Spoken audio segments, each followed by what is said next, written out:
은혜가 주의 은혜가 어찌 그리 아름다운지요. 내 영이 사모합니다. 내 맘 다하여 내 맘 다하여 주님께 기도합니다. 나의 왕 나의 주께 주의 은혜가 어찌 그리 아름다운지요. 내 영이 사모합니다.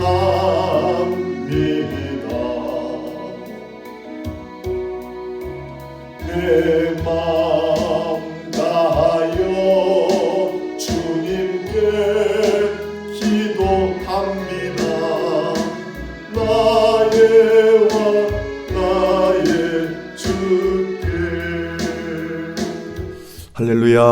하나님께서 귀히 사랑하는 성도님, 안녕하셨습니까? 오늘은 복된 주일 이 아침에 하나님의 말씀으로 여러분과 함께 은혜를 나누게 되어 하나님께 깊은 감사와 영광을 돌립니다. 오늘은 요한일서 강의 8번째 시간, 본문 말씀은 요한일서 3장 13절에서 24절까지입니다. 13절, 나의 형제들아, 세상이 너희를 미워하여도 이상히 여기지 말라. 요한일서 5장에 굉장히 중요한 선포가 있습니다. 요한일서 5장 19절인데요. 우리가 아는 것은 우리는 하나님께 속해 있으며, 요한일서에서 안다라는 단어가 굉장히 많이 나오는데요.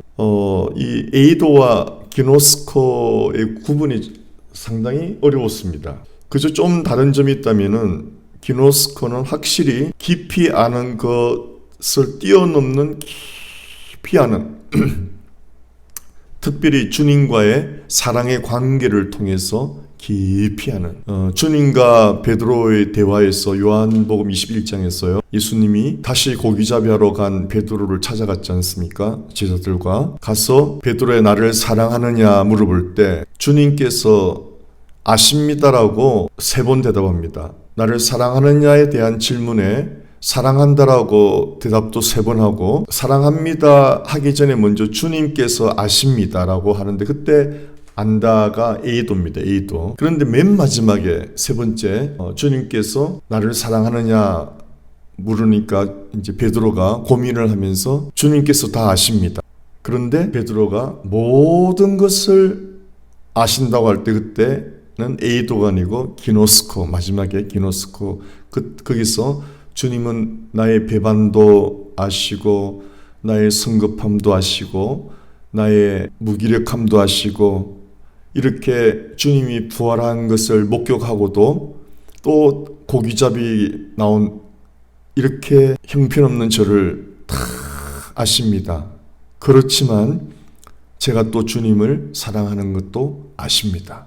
그 사랑이 주님의 수준인 아가페 사랑이 아니고 그저 어느 정도 나의 유익을 추구하는 친구의 사랑, 그 필레오 사랑인 것도 아십니다. 그 고백입니다. 그때 주님은 나의 모든 것을 아십니다. 그때 고백이 기노스코예요. 그러니까 3번이나 주님은 저를 아십니다라고 했죠. 그것도 이제 주님이 베드로를 아는 건데, 그러나 그때 그 단어는 에이도예요. 3번 다 에이도인데 맨 마지막에 주님께서 저의 모든 것을 아십니다라고 할 때 기노스코라고 그렇게 표현됐더라고요. 그래서 사실 요한일서에도 그 안다라는 단어 2가지가 에이도가 있고 기노스코였는데, 상당히 이 2가지가 구분하기가 한글로서는 사실 어려운데, 원문을 통해서 자세히 묵상해 본 결과가 기노스코는 역시 에이도를 좀 뛰어넘는, 더 주님과의 깊은 관계를 통해서 나의 부족함, 나의 실패, 나의 정말 연약함의 모든 것 깊숙이까지도 아시는 것 플러스 또 주님을, 연약하지만 우리가 주님을 사랑하고 주님을 예비하는 그런 면, 그 세상 사람들이 없는 거죠. 우리가 연약하지만 믿는 자들에게 있는 거죠. 주님은 그런 면까지도 아시는데 그걸 굉장히 귀하게 여긴다 이 말입니다. 그런데 우리는 연약해서 우리의 연약한 믿음, 연약한 사랑에 대해서 굉장히 죄책감을 많이 느끼죠. 그런데 복음적인 것은 죄책감에 밀려서 낙심하거나 비생산적인 삶을 사는 것은 하나님 기뻐하지 않습니다. 그럼 어떻게 우리가 그걸 발전시켜 나가야 됩니까? 우리의 연약한 믿음, 연약한 사랑임에도 불구하고 그걸 인정하면서도 또 뭘 바라봐야 되죠? 하나님이 하시는 일, 하나님의 능력, 하나님의 보호하심, 성령의 도우심을 우리가 바라보고 끝까지 우리는 승리할 수 있다라고, 나는 비록 연약하고 부족하고 모든 것에 주님의 기준에 이르지 못하지만 그럼에도 불구하고 지금까지 주님이 날 도와주시고 보호하여 주셔서 지금까지 온 것처럼 주님 오시는 그날까지 우리의 승리의 근거는 우리 믿음이 아니고 사실은 뭐죠? 하나님의 오래 참으심과 하나님의 은혜로 우리가 끝까지 승리한다. 그 믿음을 굳게 붙드는 거죠. 그렇게 우리가 긍정적이고 우리가 발전적으로 생각해야 되지, 우리 연약함 때문에 우리가 침륜에 빠진다든지 낙심한다든지 그것은 하나님이 기뻐하지 않습니다. 이것을 우리가 꼭 알아야 됩니다. 요한일서 5장 19절에 굉장히 중요한 선포가 나와 있죠. 우리가 아는 것은, 여기서 안다는 것은 에도입니다. 기노스관이고 그냥 일반적인 아는 거죠. 우리는 하나님께 속해 있죠. 이건 사실 뭐 깊은 알미 아니죠. 누구나 믿는 자, 기독인이라면 다 아는 거죠. 우리는 하나님께 속해 있고, 근데 여기서 중요한 거, 온 세상은 악한 자 안에 놓여있다. 이 말은 온 세상은 마귀의 지배 아래 있다. 이것이 굉장히 비밀스러운 선포입니다. 이거는 기독인만이 아는 거죠. 기독인은 하나님께 속해 있고 그리스도의 사람들이니까요. 온 세상은, 예수님을 믿지 않는 사람은 어디에 속했느냐? 세상에 속해 있는데 세상의 정체는 뭡니까? 마귀가 다스리고 있다는 거죠. 이것은 굉장히 비밀스러운 선포고 요한일서에서 굉장히 비밀스러운 영적인 선포를 하고 있습니다. 그런 의미에서 요한일서 그 3장에 나의 형제들아 세상이 너희를 미워하여도, 그렇죠? 일반적인 비신자가 우리를 미워하는 그런 것이 아니고 영적인 것입니다. 영적으로는 아주 대치상에 되어 있어요. 여러분 친구지간에도요, 영적인 것이 아니고는 우리가 믿는 사람이나 믿지 않는 사람이나 우리가 펠로십, 교제를 할 수 있습니다. 그러나 어떤 영적인 순간에 이르르면요, 영적으로 부닥칩니다. 이것이 왜 그러느냐? 우리는 하나님께 속해 있고 믿지 않는 사람은 하나님께 속하지 않았기 때문에 이게 부닥치는 거예요. 바로 그런 영적인 싸움을 말하는 것입니다. 세상이 너희를 미워하여도, 왜요? 세상은 하나님께 속하지 않았죠. 반대, 하나님과의 적대 관계에 있는 마귀의 지배하에 있는 그 세상 시스템에 속해 있거든요. 세상 시스템은 세 가지죠. 이생의 자랑, 비오스, 자기 살림살이, 럭셔리한 삶, 좋은 동네에서 사는 것, 좋은 집, 좋은 차, 좋은 먹거리, 좋은 가구, 명품, 이런 것들, 그게 세상 자랑이지 않습니까? 그게 세상 시스템 안에 들어가 있는 거예요. 기독인들은 그런 식으로 살면 부끄러운 거죠. 기독인들이라면서도 여전히 그런 세상화, 세속화대로 살고 있다면은, 그런 것에 가치를 두고 산다면 그건 부끄러운 거죠. 그렇죠? 세상의 세 가지의 속성, 이생의 자랑, 그 다음에 뭡니까? 육신의 정욕, 희생적인 삶이 아니고 여전히 자기 정욕을 추구하는 삶, 아주 부끄러운 삶이죠. 그리고 뭡니까? 안목의 정욕, 눈에 보이는 욕망, 눈의 욕망. 명품을 입지 않으면 마음이 차지 아니하고, 좀 좋은 차를 몰지 않으면 마음이 차지 아니하고, 좀 좋은 집에 살지 아니하면 마음이, 이것이 눈의 욕망이에요. 욕망. 그러나 하나님이 귀한 사람들은, 특히 선교사님들, 이 세상 부귀영화 다 뒤로하고 이 미국 땅에서 의사로서 얼마나 편안하고 안전되고 노후를 누릴 수 있는 그런 것에도 불구하고 모든 것을 버리고 아프리카 오지, 아마존 오지로 가서 자녀들도 다 데리고 그 원주민들의 삶과 똑같이 정말 아주 어렵고 힘들게 살아가는 그런 기독인들이 많이 있죠. 왜 그렇습니까? 세상의 가치대로 살지 않고 하나님께 속해 있기 때문에 하나님께서 인정하는 가치, 아주 수준 높은 행복의 삶을 추구하기 때문에 그런 이해할 수 없는, 세상이 이해할 수 없는 그런 결정을 내리고 그런 오지에 가서 살고 있는 거예요. 바로 그런 의미에서 13절을 우리가 이해를 해야 됩니다. 일반적으로 우리가 세상 사람과 우리가 어떤 미움 관계가 아니고 영적인 것으로 볼 때 세상이 너희를 미워하여도 이상히 여기지 말라. 세속화된 기독인들한테는 이게 맞지 않죠. 왜요? 세상 사람하고 똑같이 살아가니까 부닥칠 일이 없어요. 그러나 좀 더 우리가 영적인 삶을 추구하면은 반드시 세상 가치와 충돌하게 되어 있습니다. 예, 그런 미움인 것을 이해하셔야 됩니다. 14절 우리가 사망으로부터 생명으로 옮겨간 것을 아노라. 이는 우리가 형제들을 사랑하기 때문이라. 이제 기독인의 두 가지 의무는 요한일서에서 나오는 큰 주제는 하나님은 빛이시다. 또 하나님은 사랑이시다. 하나님은 빛이시고 사랑이시다. 이것이 하나님의 속성을 말하는 크게 말하는 두 가지 단어입니다. 빛이라는 말은 하나님은 거룩하시다. 사랑이다라는 말은 이기적 종육적 사랑 아니고 하나님의 아들을 내어주신 자기 희생적 십자가 사랑을 말하는 거죠. 이 두 가지를 우리가 꼭 알아야 됩니다. 하나님 빛이시다, 거룩하시다, 또 사랑이시다, 자희생적 사랑이시다. 그래서 하나님께 속한 우리들도 어떻게 살아야 되느냐? 빛의 자녀들처럼 거룩하게 살아라. 두 번째, 어떻게 살아야 되느냐? 거룩하게만 살면 되느냐? 하나님이 사랑이신 것처럼 이기적 사랑 아니요, 자기 욕망 추구적 사랑 아니요, 자기 희생적 십자가 사랑으로 살아가라. 이것이 두 가지 주제, 요한 1서의 주제요, 성경 전체의 주제입니다. 다시 한번요. 하나님의 속성 두 가지죠. 하나님 빛이시다. 두 번째는요, 하나님은 사랑이시다. 그러므로 우리 하나님의 자녀된 우리, 하나님께 속해 있는 우리도 빛처럼 빛된 생활을 해야 된다. 빛의 자녀들처럼 거룩하게 살아가야 된다. 두 번째는 자기 희생적 십자가 사랑을 실천하며 살아가야 된다. 이것이 요한 1서의 큰 주제입니다. 그런데 여기서 우리가 형제를 사랑하면 영적인 상태가 에너지가 충만하고 기쁨이 충만하고 행복이 충만한 상태로 살아간다는 거죠. 사랑하면은.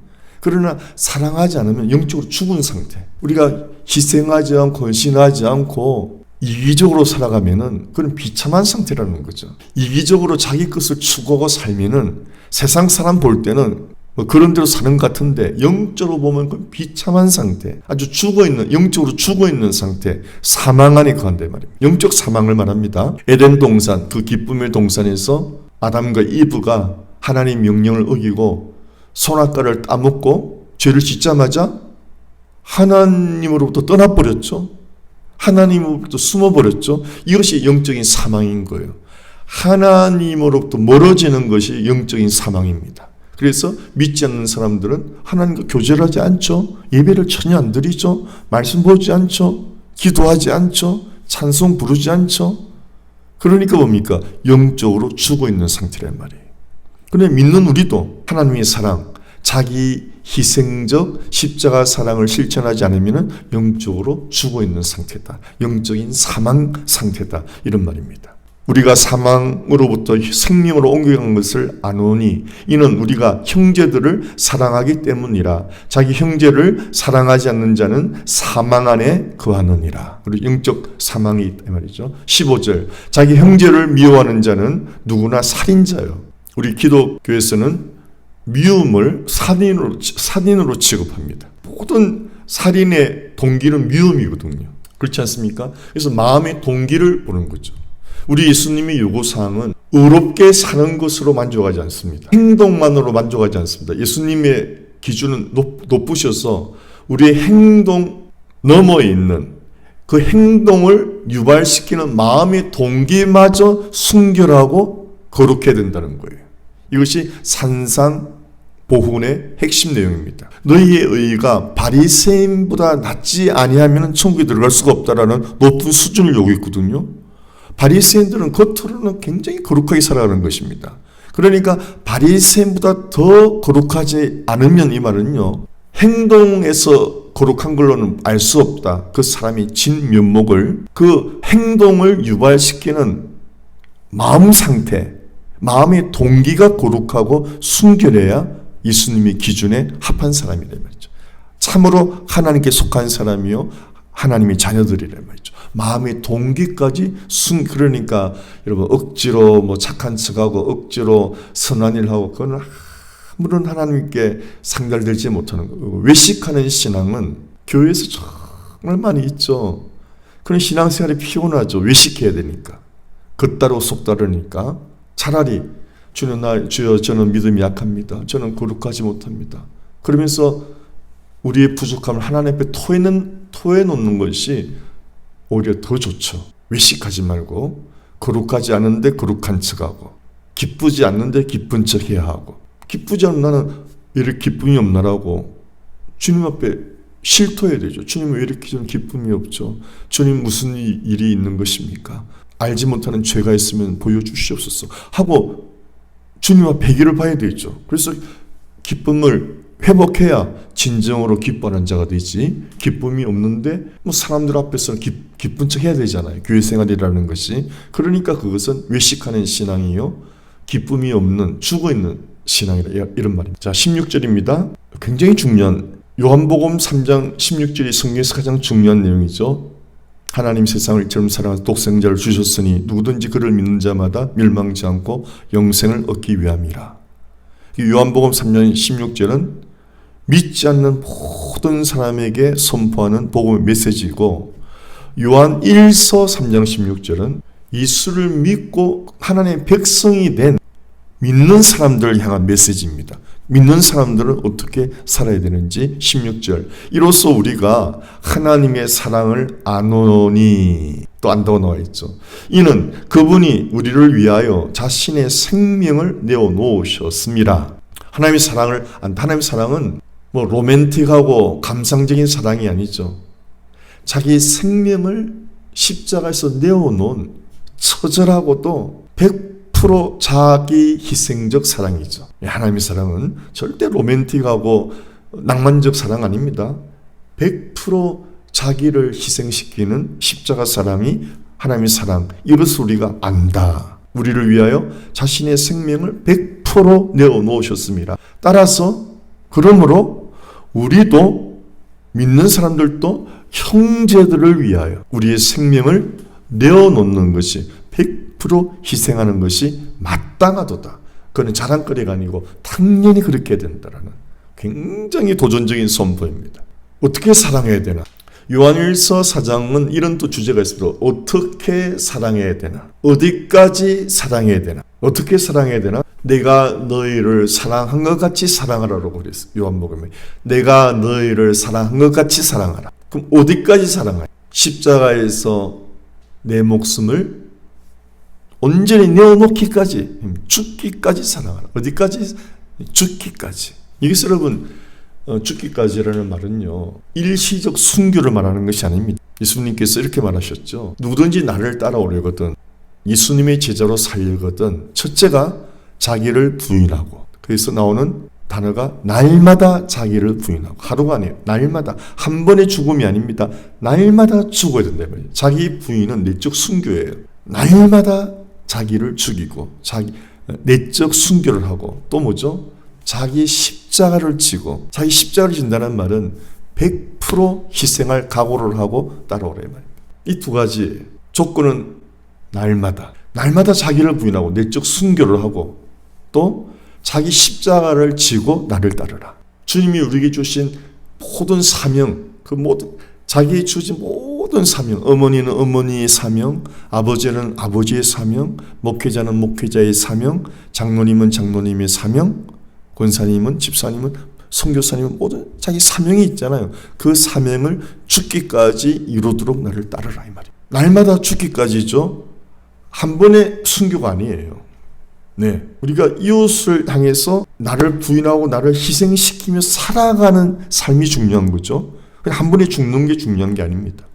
17절입니다. 이제 여기서 구체적으로 사랑은 말로 혀로만 하는 것이 아니고 행동으로 나타내야 되는데 이렇게 말합니다. 17절에 누가 세상의 재물을 가졌는데 자기 형제의 궁핍한 것을 알면서도 그를 도와줄 마음을 닫으면 어찌 하나님의 사랑이 그 안에 거하겠느냐.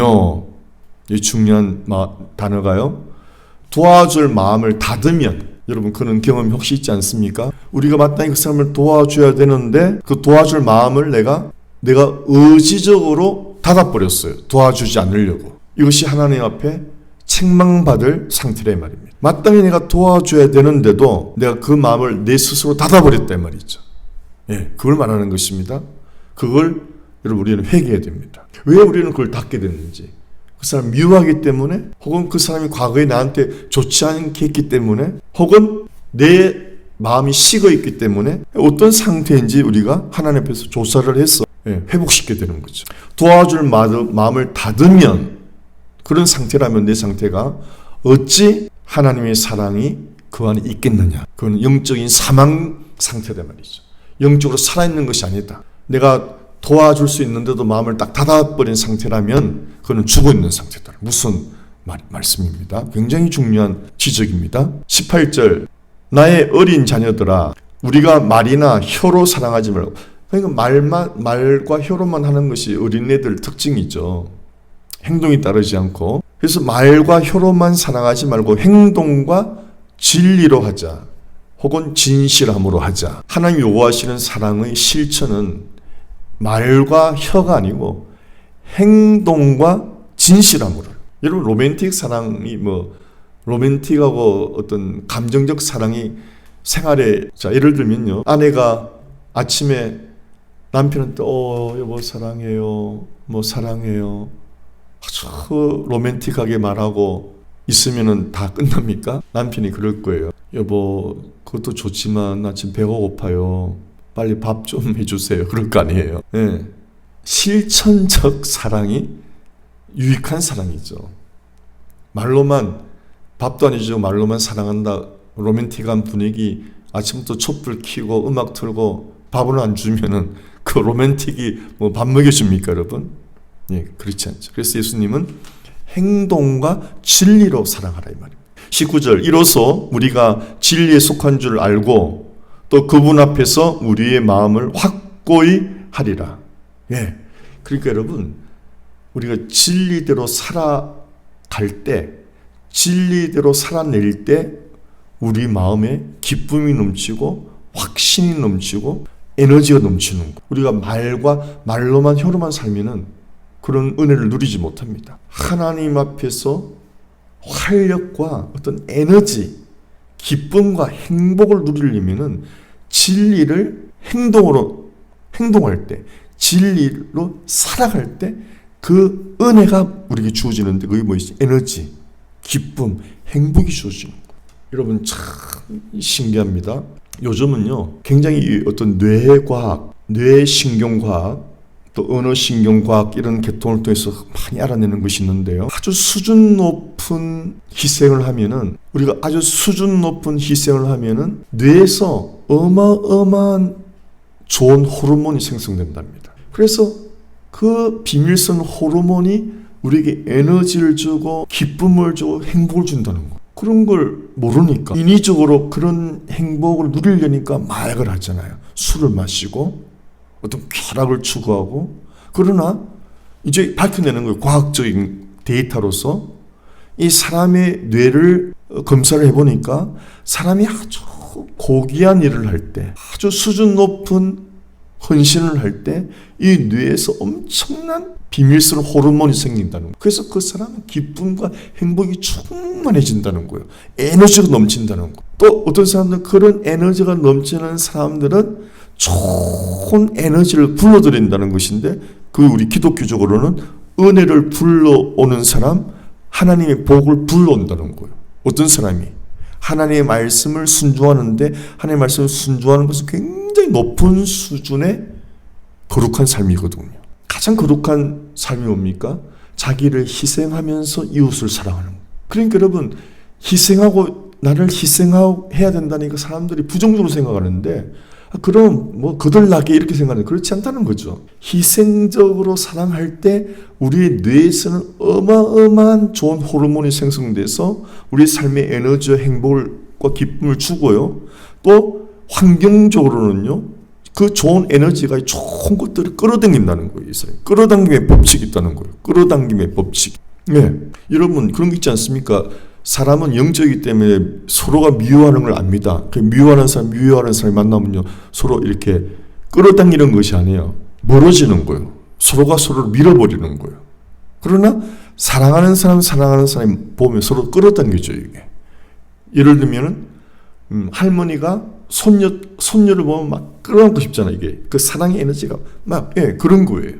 그러니까 우리가 하나님의 말씀대로 굉장히 수준 높은 희생을 하고 살면은 복과 은혜를 끌어당기게 된다. 영적으로. 이걸 하셔야 됩니다. 그러나 하나님의 말씀을 우리가 불순종하고 내 자기 이익적으로 살면은 뭐예요? 복을 밀어내버려. 왜?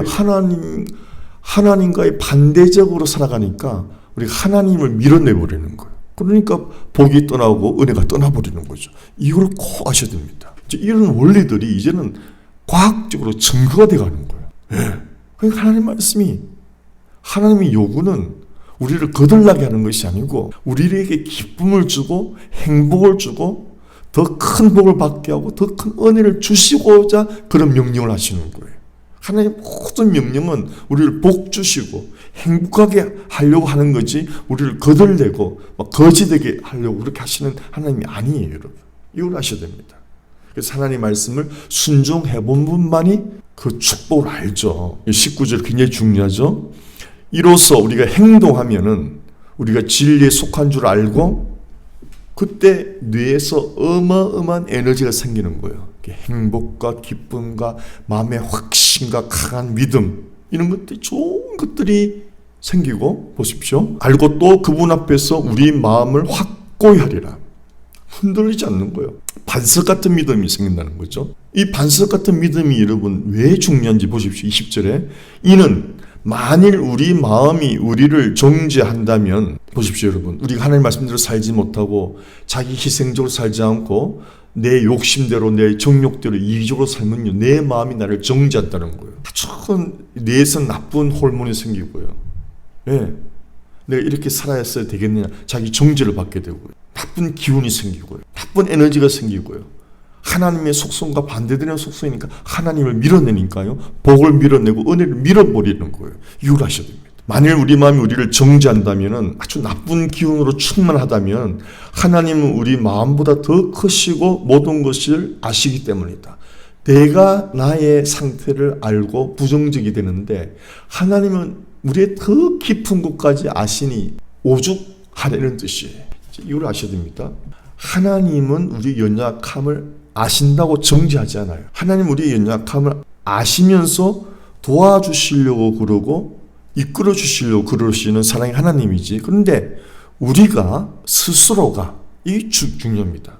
마귀의 꼬임에 넘어가서 우리 하나님 말씀대로 살지 않으면 마귀한테 넘어가서 나를 정죄하고 나를 탓하고 나를 부정적으로 내 자신이 생각해서 우울증에 빠지는 거지, 절대 하나님은 우리를 우울증으로 몰고 가시는 분이 아니에요. 내 죄가 나를 피폐하게 만드는 거예요. 우리가 어렵게 살면 뇌에서 좋은 호르몬, 에너지가 생기듯이 우리 스스로가 우리가 어렵지 못하게 살면은 뇌에서 안 좋은 호르몬이 생기고 내 스스로가 나를 비참하게 만드는 거지. 하나님이 그렇게 하시는 게 아니에요. 내 죄가 나를 이끌고 가는 거예요. 하나님은 가슴 아파하시죠. 도와주려고 그러시죠. 그런데 마귀가 그걸 막아버리는 거죠. 굉장히 안타까운 상태가 되어버리는 것입니다. 그래서 하나님은 우리를 다 아신다는 것을 여러분이 복음적으로 해석해야 됩니다. 우리가 우리 실패를 본다는 사실은 우리가 빛이신 하나님 임재 가운데 있다는 증거입니다. 나의 부족, 나의 실패, 나의 기준 못 미침을 깨닫는 것은 바로 내가 하나님 빛 안에 있다는 거예요. 우리가 어둠 가운데 살면은 바로 그런 것도 못 깨달아요. 그래서 내가 깨닫고 가슴 아파하고 부족을 느끼는 좋은 상태예요. 내가 빛 가운데 있다는 상태입니다. 우리가 빛 가운데 들어갈수록 나는 완전하다라고 느끼잖아요. 빛 가운데 들어갈수록 나의 부족을 더 깊이 깨닫습니다. 우리가 처음으로 그리스도인의 생활을 할 때 하나님께서 우리를 사랑하시고 우리 죄를 용서하고 받아주신 것처럼 예수를 믿은 지가 오래된 지금도 여전히 하나님의 사랑은 우리의 부족을 계속 받아주고 사랑하시고 인도하신다는 이 사실 알아야 돼요. 처음만 그러고 나중에는 호되게 구는 그런 하나님이 아니세요. 처음 시작했을 때처럼 죄인된 우리를 사랑하시고 용서하셨던 예수님께서는 지금도 계속 우리를 받아주시고 우리도 우리 자신을 그러한 연약한 죄인임을 받아들여야 됩니다. 여러분이 마귀의 정죄 아래 있지 말고 그거를 나는 연약한 상태임을 받아들여야 되는 거예요. 그리고 하나님의 은혜를 구해야 되는 거예요. 그래서 우리는 거듭 하나님으로부터 중요합니다. 우리는 처음만이 아니고 예수님 오시는 그날까지 계속 하나님의 사랑하시는 용서를 우리는 먹고 살아가는 거예요. 예.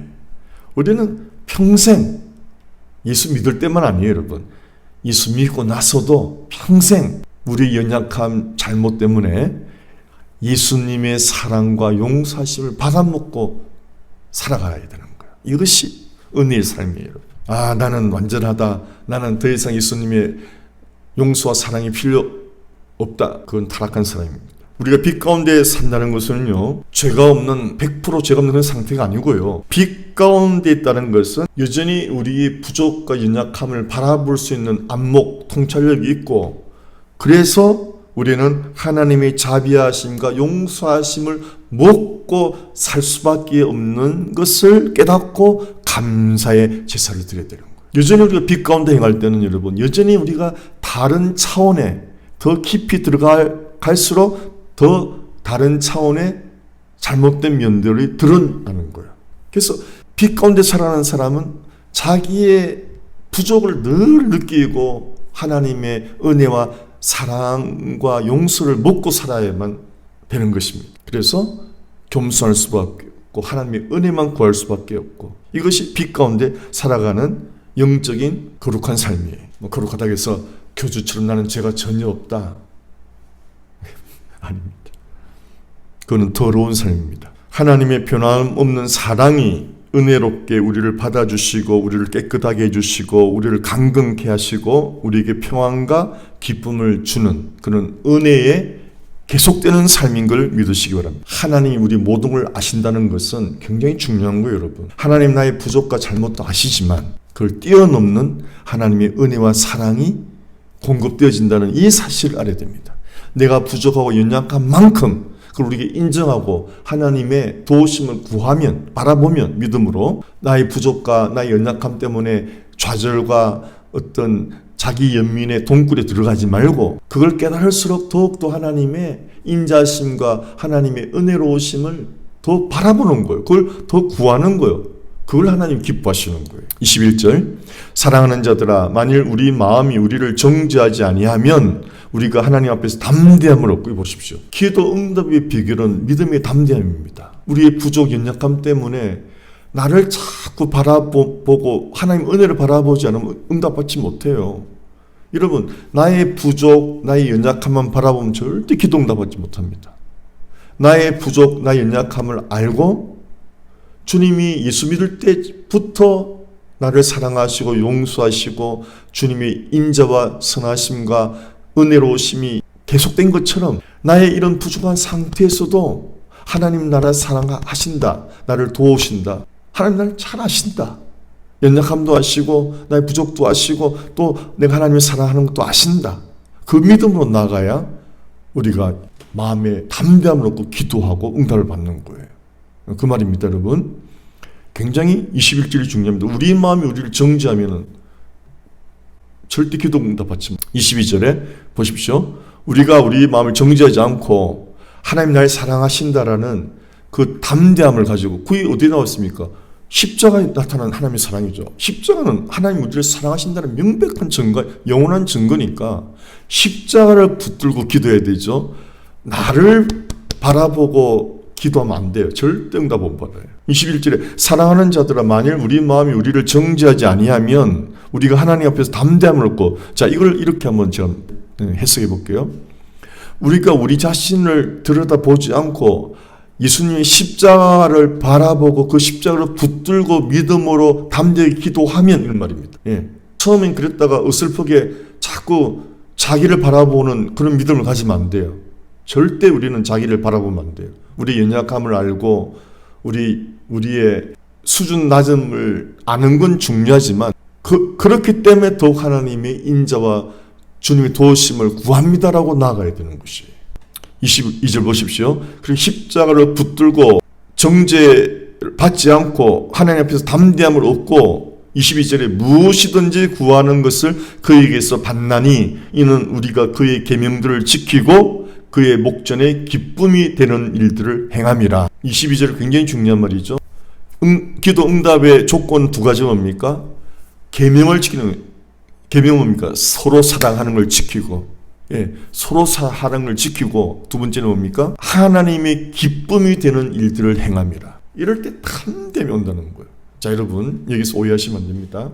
우리의 부족과 우리의 연약함을 받아들일 줄 알아야, 그렇게 자기를 건강하게 사랑해야 여러분 우리가 형제들을 사랑할 수 있죠. 어느 형제 자매들이 완전한 자가 어디 있습니까? 그런 잣대로 바라보면 한 명도 사랑할 사람 없습니다. 하나님의 은혜를 받은 자처럼 우리 또 우리 자신을 하나님의 은혜로 사랑하는 법을 배워야 돼요. 그것이 건강한 사랑법이에요. 나의 연약함, 나의 부족함에도 불구하고 하나님은 나를 사랑하시기 때문에 나의 부족, 연약함을 인정하고, 그래서 나는 너무 연약하기 때문에 그래서 나 하나님 없이는 살 수 없다. 날마다 하나님 도우심을 바라보고 살아야 된다라고 이렇게 나가야 되는 것입니다. 그렇게 자기를 사랑할 줄 알아야 남들도 그들의 연약함에도 우리가 그들을 사랑할 수 있는 거예요. 이것이 하나님 앞에서 기쁜 일인 걸 믿으시기 바랍니다. 이렇게 자기를 사랑할 줄 알고 남을 사랑할 줄 알아야 하나님이 기쁨이 되는 거예요. 자기 연민에 빠져서 자기가 잣대를 재놓고 내가 하나님의 수준대로 살지 못한다고 막 절망하고 낙심에 빠져있고 의기소침해 있으면 하나님 기쁨이 되지 못해요. 하나님 답답해야죠. 아멘. 여러분 영적으로 잘 해석하시기 바랍니다. 우리 자신을 받아들일 줄 아는 사랑, 나의 연약함, 나의 실패, 그럼에도 불구하고 하나님 나를 사랑하시고 나를 도우시려고 하고 하나님의 선하심과 인자하심은 끝이 없고 십자가 사랑은 변함이 없다. 그러면서 그 십자가를 바라보고 붙들고 하나님 은혜를 바라보고 우리가 다시 일어서야 되지, 낙심하고 우리가 침체에 빠지면은 하나님 기쁨이 되지 못하는 것입니다. 23절 그의 계명은 이것이니 우리가 그의 아들 예수 그리스도의 이름을 믿고 그가 우리에게 주신 계명대로 서로 사랑하는 것이니라. 이제 반복됩니다. 요한 1서에서 굉장히 중요한 메시지, 하나님의 계명 두 가지가 뭐냐? 첫째, 예수 그리스도 이름을 믿는 거예요. 이게 첫째 계명입니다. 예수 그리스도 이름을 믿어야 되고요. 두 번째가 서로 사랑하는 것이에요. 왜 그러느냐? 왜 첫째가 예수 그리스도 이름을 믿어야 되느냐? 이거 비밀이에요. 신비예요. 여러분이 예수님을 믿지 않으면 서로 사랑할 수 있는 능력을 절대 받지를 못해요. 예수 그리스도를 믿어야 성령을 받잖아요. 성령을 받아야 하나님의 사랑을 행할 수가 있는 거예요. 하나님의 사랑은 성령으로 할 수밖에 없어요, 여러분. 내 힘으로 못해요. 성령의 도우심으로 해야 돼요. 그래서 반드시 두 번째 계명, 서로 사랑하라는 계명을 우리가 행하려면 하나님의 성령을 받고 끝나는 것이 아니에요. 하나님의 성령을 받고 성령을 따라가는 삶, 영적인 삶을 훈련해야 되는 것입니다. 넘어져도 다시 일어나고 넘어져도 다시 일어나고 넘어져도 다시 일어나고 오뚜기처럼 계속 나의 연약함과 성령의 도우심, 이걸 반복하면서 우리가 영적으로 강건해지는 거예요. 그래서 요한일서에서 두 가지 계명이 뭡니까? 첫째는 성령 받기 위해서 예수님을 믿어야 돼요. 예수님의 십자가를 경험해야 돼요. 그래야 성령을 선물로 받고 성령의 사랑으로 훈련을 받아야 십자가 사랑으로 서로 사랑할 수 있는 최고의 경지까지 우리가 나아갈 수가 있는 거예요. 그것도 하나님의 도우심으로, 그것도 성령의 도우심으로 되지 절대 내 스스로의 힘으로는 불가능합니다. 그래서 여러분, 우리 연약함과 넘어지면요 딱 하나예요. 성령의 도우심 없이, 하나님의 도우심 없이 나 스스로 해보려다가 나타나는 일들이에요. 모든 연약함, 부족함은 사람으로서는 할 수 없을 때 하나님으로서는 다 되느니라. 이 선포예요. 사람으로서는 할 수가 없어요. 원수를 어떻게 사랑합니까? 오리를 가자는데 어떻게 심리를 가줍니까? 요즘같이 바쁜 세상에 오직 하나님의 도우심과 성령의 도와주심으로 성령의 힘으로 할 수 있다는 거예요. 예, 그래서 첫째는 예수를 믿어야 되고요. 두 번째 성령을 받아야 서로 사랑할 수 있는 걸 꼭 믿으시기 바랍니다. 이 중요한 게요. 요한복음 21장에서 주님이 베드로야 날 사랑하니 베드로 주님 아십니다. 주님 사랑합니다. 날 사랑하니 이럴 때 예수님은 아가파스메 아가파스메 날 사랑하니? 근데 아가파오로 물어봤는데요. 베드로는요 필레오로 대답했습니다. 필로세 사랑합니다. 당신을 사랑합니다. 필로세. 주님은 아가파스메 날 사랑하니 아가파오로 물어봤거든요. 친구의 사랑이에요. 필레오는 친구의 사랑이에요. 약간 이기적인 사랑이죠. 두 번째 베드로 날 사랑하니 아가파스메. 두 번째도 베드로는 주님 아십니다. 주님 사랑합니다. 필로세 이랬어요. 필로세. 그래서 세 번째는요. 주님이 필레오로 물어봅니다. 베드로의 수준의 사랑 물어봅니다. 베드로 날 사랑하니 필레이스메 그럴 때 베드로는 필레이스메라고 물어보십니까? 주님은 저를 다 아십니다. 기노스코 이때 기노스코 나의 실패와 내가 주님을 배신한 것 그럼에도 내가 주님을 필레오 하는 걸 아십니다. 사랑하는 걸 아십니다. 그리고 저는 주님을 사랑한다고 말할 때 역시 필로세 그랬어요. 그러니까 여러분 이때는 베드로가 성령을 받기 전인데 성령 받기 전에 베드로는요 아가파오로 사랑할 수가 없는 거예요. 예수님의 그 십자가 희생적 사랑을 할 수가 없는 거예요. 베드로가 할 수 있는 최고의 사랑은 필레오 사랑. 약간 이기적인 친구 간의 사랑.